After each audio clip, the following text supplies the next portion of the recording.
Ça se passe aux écuries Vienne-en-Val dans le Loiret. Le 12 février, une jeune fille est tombée de poney pendant son cours d'équitation et à la fin du cours, quand les autres élèves ramenaient les animaux au box, le moniteur demandait de garder le poney. Il était seul dans la carrière et c'est à ce moment-là qu'il s'est mis à lui asséner des coups, beaucoup de coups interminables, comme on peut le voir sur la vidéo.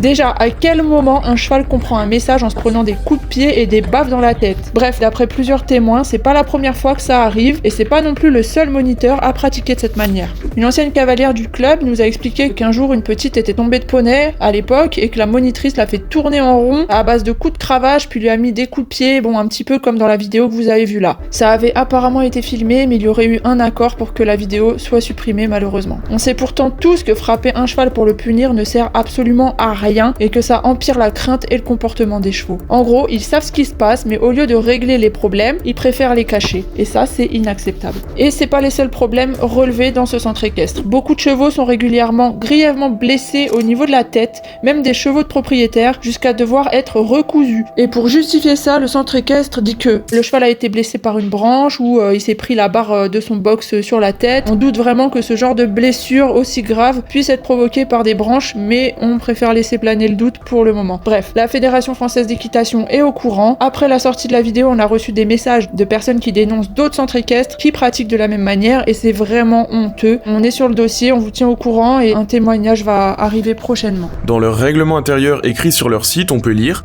tout cavalier ou visiteur est tenu de faire preuve de courtoisie vis-à-vis des équidés. Tout geste déplacé ou violent envers un animal sera sanctionné. Ce qui correspond pas vraiment à ce qu'on peut voir dans la réalité. Certaines personnes font des posts sur les réseaux sociaux en disant que c'est pas bien d'accuser publiquement, de s'en prendre à des gens précis. Alors personne ne s'en prend à des gens précis, tout le monde s'en prend à une organisation. Et c'est important de dénoncer sur les réseaux sociaux et de mettre un vrai coup de pied dans la fourmilière pour faire changer les choses. Vous savez tous très bien que les maltraitances pratiquées en Tsum Tsum resteront en Tsum Tsum et continueront à être pratiquées. Donc là, les centres équestres feront beaucoup plus attention à l'avenir avant de se décharger gratuitement sur un cheval. Et sachez que pratiquement tout finit par se savoir. Alors si vous n'êtes pas capable de gérer vos émotions face à un animal, alors changez de métier. Et si vous êtes en burn-out, mettez-vous en arrêt maladie, trouvez une solution. Mais ce qui est sûr, c'est qu'il n'y a aucune excuse à ces actes. On va porter plainte et on espère des sanctions à la hauteur. On a aussi demandé le retrait du label par la FFE. Si vous voulez qu'on continue ce genre d'enquête, qu'on continue d'avoir de l'impact sur le bien-être animal, vous pouvez nous aider en nous faisant un don de 5 € par mois. Vos dons, ils sont extrêmement importants pour que l'association ait continué de fonctionner, alors merci d'avance.